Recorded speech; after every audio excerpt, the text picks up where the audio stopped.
So, Cancer, Sun, Moon, Rising, and Venus signs. Kamusta kayo? Sana kayo nasa mabuti kayong kalagayan. Welcome back po sa Star Tarot. Kung bago kayo dito, welcome din kayo. Thank you sa inyong support. I truly appreciate it. God bless you all po. Nagpaiwan siya, kunin natin. Paunang message po ninyo. When it feels right, then do it. Ayan. Ito yun. Ito yung panawagan sa inyo ng iyong intuition dito, no? Your intuition will give you a signal. Mararamdaman ninyo yan na kung tama, maganda, no? Ang inyong pakiramdam, kung yung gagawin ninyo is the right one for you, kung ang gagawin ninyo is the right thing to do, you will feel it. You will feel it. Bibigyan kayo ng signal ng iyong intuition, no? At ang nararamdaman ninyo, kung everything is okay, kung eto tulad nito sinasabi dito, when it feels right, ibig sabihin yung parang ramdam ninyo na masaya kayo when you are thinking about your plan or idea, no? Pag nararamdaman ninyong excited kayo about it, kung nararamdaman ninyong marami agad kayong mga creative ideas na lumalabas sa isip ninyo dahil excited kayo dyan sa inyong idea or sa plano ninyo, ibig sabihin yan na that is for you, no? That is right. At saka, kapag smooth sailing ang lahat, walang obstacles, walang challenges, no? Kapag iniisip ninyo or nagpaplano kayo, that is right. No, ibig sabihin, you are on the right path, no? So, mararamdaman ninyo na everything is falling into its right place, then definitely, that is a signal for you na that is for you. So, do it, no? So, what else, Cancer? Listen to the voice within when it persists. Ayan. So, ramdam natin, diba, Cancer? Mararamdaman din ninyo yan. If yung parang konsensya ninyo, yung higher self ninyo, yun yung sinasabi nating konsensya, no? When it's, whispering something sa inyo, paulit-ulit yung naririnig yan, that is a special message para sa inyo, no? That is a special message para sa inyo. It could be different for all of us, no? Maaring ang minsan maririnig ninyo na paulit-ulit na sinasabi sa inyo kung ano ang inyong gagawin, no? Paano ninyo gagawin? Or ito yung kailangan ninyong puntahan. You know, you can hear it, no? Diyan sa inner voice, yan ang inner voice ninyo. Kaya pag yan paulit-ulit, kinukulit kayo, gawin ninyo yan. Sundin ninyo yan, no? Sometimes mahirap gawin, no? But maiisip din ninyo yan kung paano ninyo sisimulan, kung paano ninyo gagawin, no? So don't ignore or don't disregard your inner voice, Cancer, no? Never. Trust in the wise spirits in your prayer will be answered. Ayan. So, the spirit realm is here working with you, no? Or they are working hand in hand then para na ang dasal ninyo ay marinig, no? Marinig ng Divine Universe ang dasal ninyo. Maybe they are also helping you to carry your prayers up doon sa Panginoon nang sa gayon mabigyan agad ng pansin, no? Or marinig agad ng Divine Universe kung ano ang inyong mga dasal. So someone or dito sa spirit realm may grupo na tumutulong sa inyo para mabilis na marinig ng Divine Universe ang inyong mga dasal. We have to overcome, you first have to climb. Ayan. Totoo naman, diba? Tulad na lang, simple na lang, no? Sa problema. Let's say may mga problema na pinagdadaanan ng iba sa inyo dito, Cancer. Hindi ninyo masusolusyonan, hindi masusolve ang problema ninyo if you are not going to take action. Kung hindi ninyo pag-iisipan ang problema, no? Let's say, for example, na-find out mo na kung ano ang problema. Pero, hindi ka naman nag-iisip ng kung ano ang magagawa mo para masolusyonan mo ang problema. And therefore, you are not taking action then. Kasi wala ka namang inisip, wala ka namang idea, diba? Kung paano mo isusolve ang problema. So, of course, wala din talagang solusyon na mangyayari. Hindi mo masosolve ang problema, hindi ka makakalis sa sitwasyon na yan. Hindi ba? Kaya nga, para ma-overcome ang problema, you first have to climb, no? Na-figure out mo na kung anong problema mo, kung ano ang diferensya. So, let's do something now. Let's think about what we can do para makaalis tayo sa sitwasyon na yan. What we can do para masolusyonan ang problema. no? And with that, hindi lang din tayo mag-i-end doon sa pag-iisip, pagdidiskarte kung ano ang magiging magagawa natin para masolusyonan ang problema. We also need to take action, no? Kailangan din natin gumawa ng paraan. Kailangan natin gumalaw din, ano? At gawin ng mga practical steps, no? Na magagawa natin para ma-solve or ma-overcome natin ang mga problema. So, we also have, there is so much more to you than you think. Ayan. So, feels like ang iba sa inyo dito may mga self-limiting beliefs, no? Maaaring may mga paniniwala kayo sa sarili ninyo, may mga bagay, prinsipyo siguro na pinaniniwalaan kayo. And that is not helping you at all.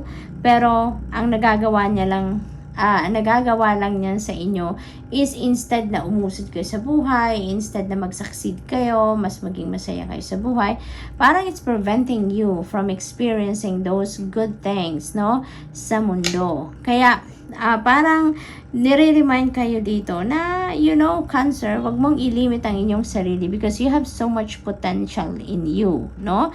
Marami kang, you are equipped, no? You are equipped with talents, with skills and gifts and so much potential, unlimited potential. Meron kayo, there's so much tricks in your sleeves, kumbaga nabitbit kayo dito sa mundo, no? At na pwede ninyong i-share sa iba na nagawin ninyo at makakatulong kayo sa iba. You can help yourself with it, you know, yung mga ganon. There's so much in you that you can share, no, with others.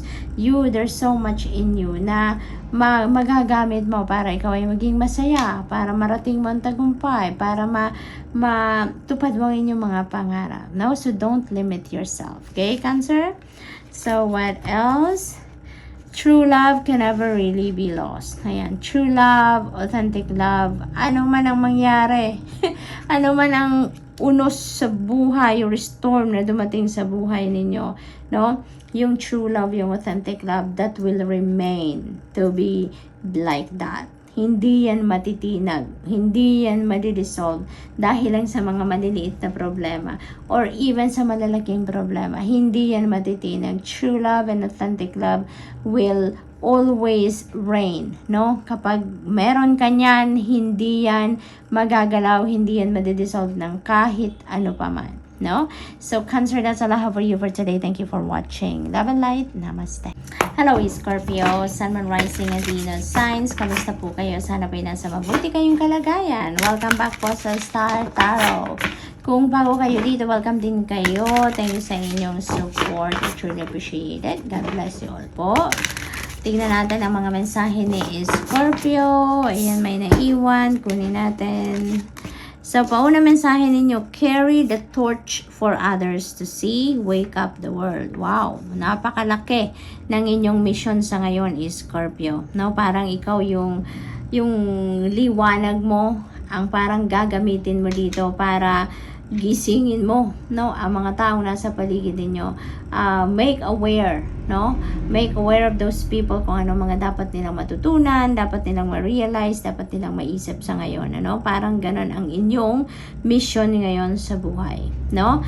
You're going to use your own light, no, to shed on other people's darkness ngayon para mabuhay din ang sarili nilang liwanag, no? Parang ganon ang ganap. So, parang ano kayo, you will be the guiding light of the world, no? Maraming tao siguro sa paligid ninyo ang umaasa sa inyo. Maaring maraming tao dito yung nakasandal sa inyo. Maaring ikaw yung go-to person ng maraming tao sa paligid ninyo. Kapag may problema sila, kapag nahihirapan sila, maybe they run to you, no? They run to you. Ikaw yung siguro tinuturing ng ibang tao na rock, no? Parang you are their rock, kumbaga nga, no? Scorpio. Ikaw yung mag-inspire sa kanila, ikaw yung nagsiserve as their light, no? Ikaw yung gabay, no? Parang ganon. So, what else? Spirit healers and helpers are with you, no?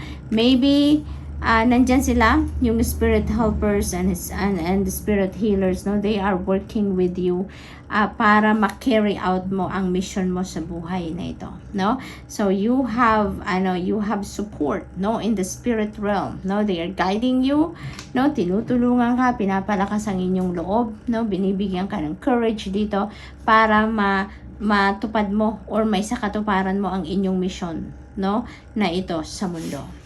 So, what else? Parang malaki, no? I mean, malaki ang inyong mission sa buhay sa ngayon. Be calm and keep going. Ayan, kalma lang. Huwag kayong mag-overthink. Huwag kayong mag-overanalyze. Just keep calm and keep going. Don't worry. No, don't worry.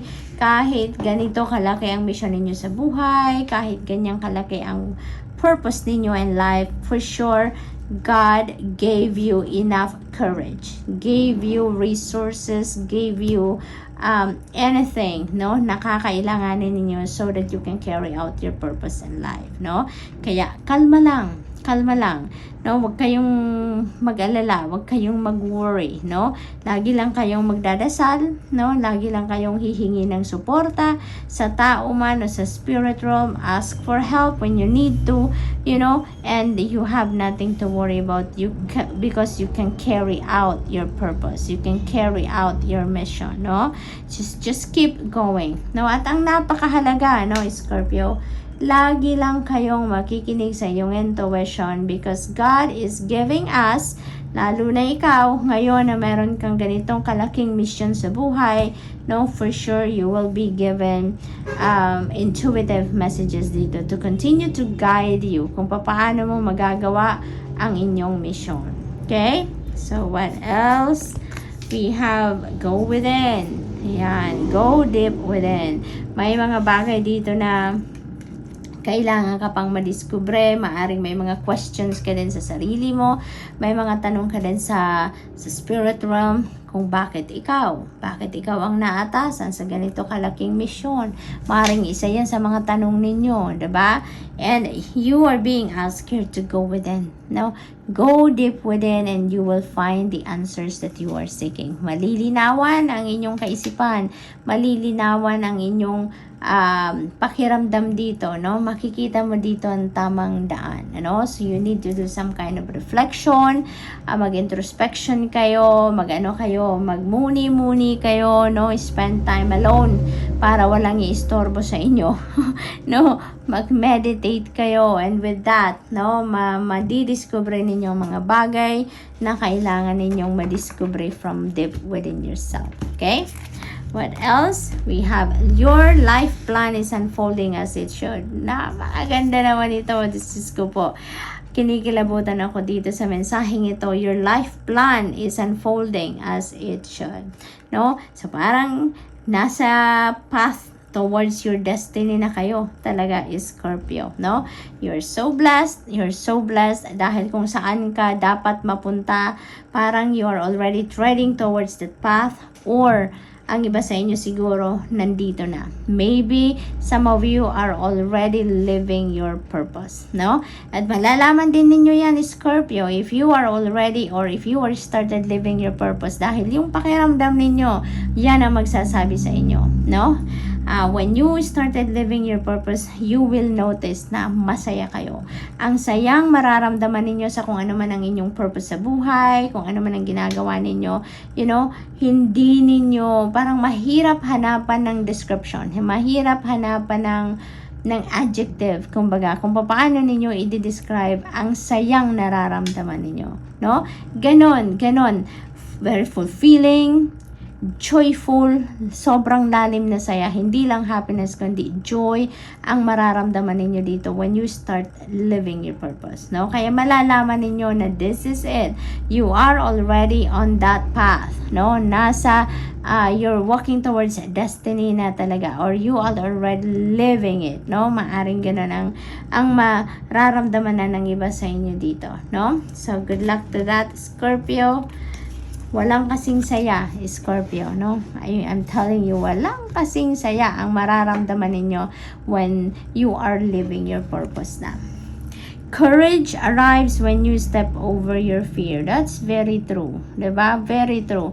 Kapag isinantabi nyo na yung fear ninyo, kapag hinayaan ninyo na yung inner strength ninyo, ang tatag ng inyong dibdib, ng tiwala ninyo sa sarili, ang papairalin ninyo, your fear will just leave you. That fear will just dissolve dyan, ano, kapag nag-step in kayo sa inner strength and courage ninyo dito, Scorpio. And feels like yun ang mangyayari sa ngayon. Feels like yun ang gagawin ninyo.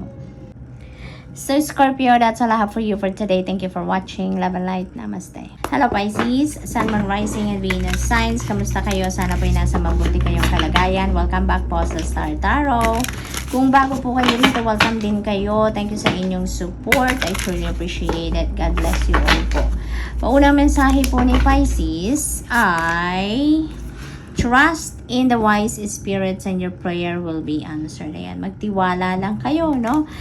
Pisces, dahil ang spirit realm is helping you. They're working full force. They're working hand in hand dito, no?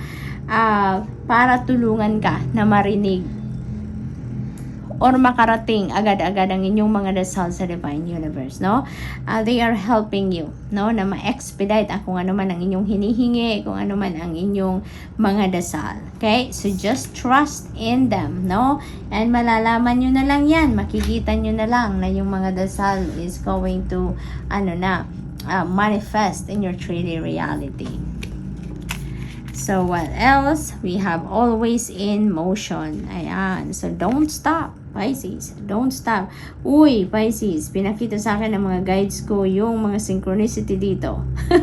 We have number 33 and number 22, and those are synchronicity because these are double numbers and these are powerful numbers, no, Pisces? This is master number 33 and master number 22, no? So I suggest po, for more guidance, please look that up, no?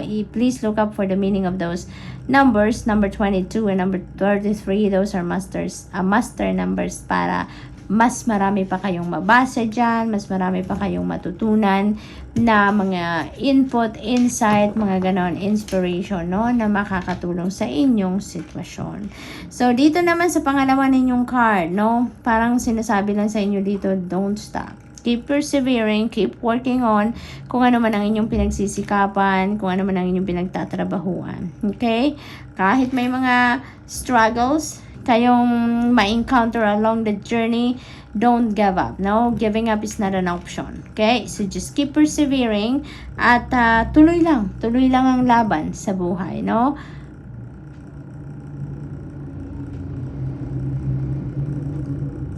Walang susuko, kumbaga, no? Kahit pagod na. Kung pagod na, ipagpahinga ninyo yan, no? Mag-meditate kayo, mag-rejuvenate kayo, mag-recuperate kayo, replenish the lost energy, and get back to what you are doing, okay? Share the gift. Ayan, so this is your mission sa ngayon, Pisces. Maybe you have a special gift dito, no? And you are being asked here to embrace it, no? At gamitin nyo yan para makapag-serve kayo ng mga tao, makatulong kayo sa ibang tao, no? You can help touch other people's lives dito by sharing your gift. So, this is your mission sa ngayon. What else? We have when it feels right, then do it. Ayan. Ramdam naman ninyo ito, no? Ramdam ninyo kung meron kayong plans, kung meron kayong mga ideas na gusto ninyong simulan or isa katuparan na, you know, you will feel it na yan ay para sa'yo. Na nasa right path ka, na right direction ang tinatahak ninyo or right decision na yan because you will be able to feel it, no? Na yan ay kailangan ng gawin, no? May mga signals ang mga katawan natin, no? Your intuition will give you a signal na eto na ang tamang panahon, no? Perfect timing na, kumbaga, para gawin mo siya, no? Kaya gawin mo na, no? When it feels right, no?